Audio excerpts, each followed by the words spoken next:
ବାଲେଶ୍ୱର ଜିଲ୍ଲା ସିମୁଳିଆ ନିର୍ବାଚନ ମଣ୍ଡଳୀରେ ତିନି ପ୍ରମୁଖ ଦଳ କଂଗ୍ରେସ ବିଜେପି ଏବଂ ବିଜେଡି ତାର ପ୍ରାର୍ଥୀଙ୍କ ନାମ ଘୋଷଣା କରିସାରିଛି।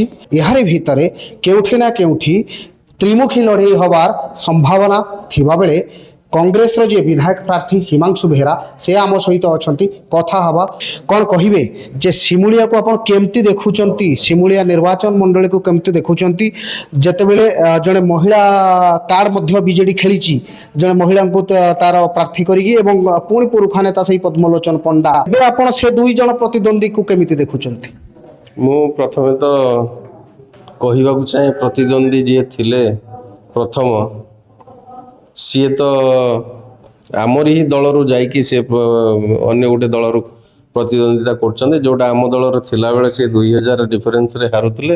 ଯେତେବେଳେ ଅନ୍ୟ ଦଳକୁ ଗଲେ ସେଇଟା କି ତାଙ୍କ ଇତିହାସ ସୃଷ୍ଟି ହେଲା ତାଙ୍କ ଲାଇଫରେ, ସବୁଠୁ ଅଧିକା ଭୋଟରେ ହାରିବାଟା। ଆଉ ଯେଉଁ ଦ୍ୱିତୀୟ ପ୍ରାର୍ଥୀ କଥା କହିଲେ, ଯିଏକି କ'ଣ ତାଙ୍କ ନାଁ ବି ମୁଁ ଭଲ ଭାବେ ଜାଣିନି, ସେ ପ୍ରାୟତଃ ନୂଆ ଚେହେରା, ଆଉ ସେ ରାଜନୀତିରେ ନଥିଲେ ପ୍ରାୟ ଆଗରୁ, ପ୍ରଥମ ଥର ପାଇଁ ଆସୁଛନ୍ତି। ମୁଁ ପ୍ରାୟ ଆଜି ଶୁଣୁଛି ତାଙ୍କ ନାଁ। ଆମ ନିର୍ବାଚନ ମଣ୍ଡଳୀର ବୁଝିଲା ବେଳକୁ ସେ ଆମ ନିର୍ବାଚନ ମଣ୍ଡଳୀର ଲୋକ ନୁହନ୍ତି, ସେ ଗୋଟେ ବାହାର ନିର୍ବାଚନ ମଣ୍ଡଳୀର।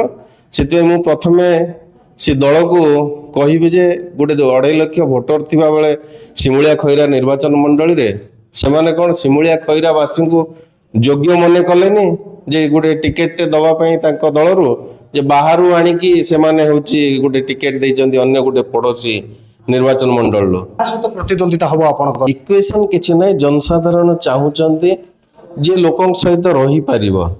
ପ୍ରତିଦ୍ୱନ୍ଦ୍ୱିତା କରିବା ପାଇଁ ଆମେ ଆସିଛୁ। ଏଠି ପ୍ରତିଦ୍ୱନ୍ଦ୍ୱିତା ଜନସାଧାରଣ କରୁଛନ୍ତି ସତ ଆଉ ଭ୍ରଷ୍ଟାଚାରୀଙ୍କ ବିରୁଦ୍ଧରେ। ସେଇଟା ଜନସାଧାରଣ କରିବେ ପ୍ରତିଦ୍ୱନ୍ଦ୍ୱିତା। ମୁଁ କିଛି ପ୍ରତିଦ୍ୱନ୍ଦ୍ୱିତା କରୁନି। ଜନସାଧାରଣଙ୍କ ଭଲ ପାଇ ହିଁ ମୋତେ ଏଠି ଆଣିକି ଛିଡ଼ା କରିଛି।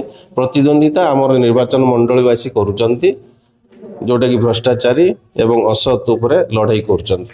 ନିଶ୍ଚିତ ଭାବେ ଆପଣଙ୍କ ମ୍ୟାନିଫେଷ୍ଟୋରେ ମଧ୍ୟ ରଖିଛନ୍ତି ଯେ ଗୋଟେ କଥା ହେଉଛି ହସ୍ପିଟାଲର ଉନ୍ନତିକରଣ, ଯେଉଁ ଆପଣ 13-14ଟି ରଖିଛନ୍ତି, ତା ଭିତରୁ ମୁଁ 2ଟି ବାଛିଛି। ଯେ ହସ୍ପିଟାଲର ଉନ୍ନତିକରଣ, କାହିଁକିନା ରୋଗୀ ସେବାଟା ପ୍ରମୁଖ ସେବା, ଏବଂ ଗୋଟେ ଯେଉଁ ରୋଜଗାର କ୍ଷମ କରାଇବା ପିଲାମାନଙ୍କୁ। ଆପଣ ମୁଁ ଭାବୁଛନ୍ତି ଏଇଠି ତ ଦୁଇ ପରିବାର ମଧ୍ୟରେ, ପଣ୍ଡା ଏବଂ ପାଣିଗ୍ରାହୀ ପରିବାର ମଧ୍ୟରେ ଏତେ ଦିନ ଶାସନ ଗାଦିରେ ବସିଲେ କ'ଣ କିଛି ଉନ୍ନତି ହେଇନି ବୋଲି ଆପଣ ଅଭିଯୋଗ କରୁଛନ୍ତି? ଉନ୍ନତି ଯାହା ହେଇଥିଲା କଂଗ୍ରେସ ସମୟରେ ହେଇଥିଲା, ବିଜେଡି ସରକାରରେ ଉନ୍ନତିଟା ଏତେଟା ହେଇନି। ମୁଁ ଯାହା କହିବି, ମୋର ମୁଖ୍ୟ ମୁଦ୍ଦା ହେଲା ଯେ ଆମେ ଗୋଟେ ନିର୍ବାଚନ ମଣ୍ଡଳୀ ଯେଉଁଠି ରୋଜଗାର କରିବାକୁ ହେଲେ ଆମକୁ ବାହାରକୁ ଯିବାକୁ ପଡ଼ିବ। ଏଠି କିଛି ରୋଜଗାର କରିବା ପାଇଁ ସେମିତି ସୃଷ୍ଟି କରାହେଇନି ଏନଭାଇରନମେଣ୍ଟ।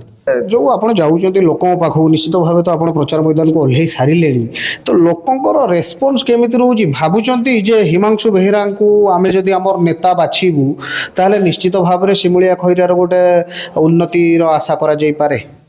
ନିଶ୍ଚୟ ନିଶ୍ଚୟ ଭାବେ ସେମାନେ ଜାଣିଛନ୍ତି ମୋ ବିଷୟରେ। ଆମେ ହେଲୁ ହାର୍ଡ ୱାର୍କିଂ। ମୁଁ ଟିକେ କଠିନ ପରିଶ୍ରମ କରେ। ମୁଁ ଗୋଟିଏ ଜିନିଷ ଚିନ୍ତା କରିକି ଆସିଛି ଯେ ମୋ ପଛରେ ଗଲେ କେହି ଲୋକ ମୋତେ ନ କହନ୍ତୁ ଯେ ଏ ଗୋଟେ ଖରାପ ଲୋକଟେ ବୋଲିକି। ଗୋଟେ କଥା କହିବା, ଯଦି ସିମୁଳିଆ ଖଇରା ପାଇଁ ଆପଣଙ୍କର ଭିଜନ କ'ଣ ନେକ୍ସଟ 10 ଇୟର୍ସ ପର୍ଯ୍ୟନ୍ତ? ମୁଖ୍ୟ ହେଲା ଆମର, ମୁଁ କହିଲି 15 କିଲୋମିଟର ନ୍ୟାସନାଲ ହାଇୱେ, କାଂସବାଂସ ନଈ, ରେଲୱେ ଷ୍ଟେସନ, ଗୋଟେ ଇଣ୍ଡଷ୍ଟ୍ରିଆଲ ହବ୍ ମୁଁ ଚାହୁଁଛି ଜାମଝାଡ଼ିରେ କରିବା ପାଇଁ।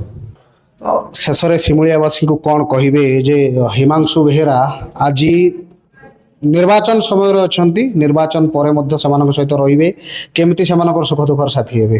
ମୁଁ ତ କହି ଆସିଛି, ଲଢ଼େଇ ହେଉଛି ସିମୁଳିଆ ନିର୍ବାଚନ ମଣ୍ଡଳବାସୀଙ୍କର। ମୋର ସେଥିରେ କିଛି ଭୂମିକା ନାହିଁ।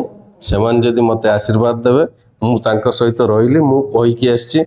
ନିଶ୍ଚିତ ଭାବେ ଯେତେବେଳେ କହିଲେ ହିମାଂଶୁ ବେହେରା ଯେ ସିମୁଳିଆ ଖଇରାରେ ଉନ୍ନତିର ଯେଉଁମାନେ କାର୍ପଟଦାର ସାଜିବାର କଥା, ସେମାନେ ସେତିକି ମାତ୍ରାରେ ସେମାନଙ୍କର ଭୂମିକା ଦେଖିବାକୁ ମିଳିନି। ଏମ୍ପ୍ଲୟମେଣ୍ଟ ଏବଂ ହସ୍ପିଟାଲିଟିରେ କେଉଁଠି ନା କେଉଁଠି ସିମୁଳିଆ ଖଇରାବାସୀ ଅବହେଳିତ ହୋଇଛନ୍ତି ବୋଲି ଯାହା ହିମାଂଶୁ ବେହେରାଙ୍କର ମତାମତ ଥିଲା। ଏବଂ ଆଗାମୀ ଦିନରେ ଇଣ୍ଡଷ୍ଟ୍ରିଆଲ ହବ୍ କଥା କୁହନ୍ତୁ ଏବଂ ଏମ୍ପ୍ଲୟମେଣ୍ଟ କ୍ରିଏଟ୍ କଥା କୁହନ୍ତୁ, ତା ପ୍ରତି ନିଶ୍ଚିତ ଧ୍ୟାନ ଦେବେ। ବାଲେଶ୍ୱର ଜୀବନଜ୍ୟୋତି ନାୟକ, ETV ଭାରତ।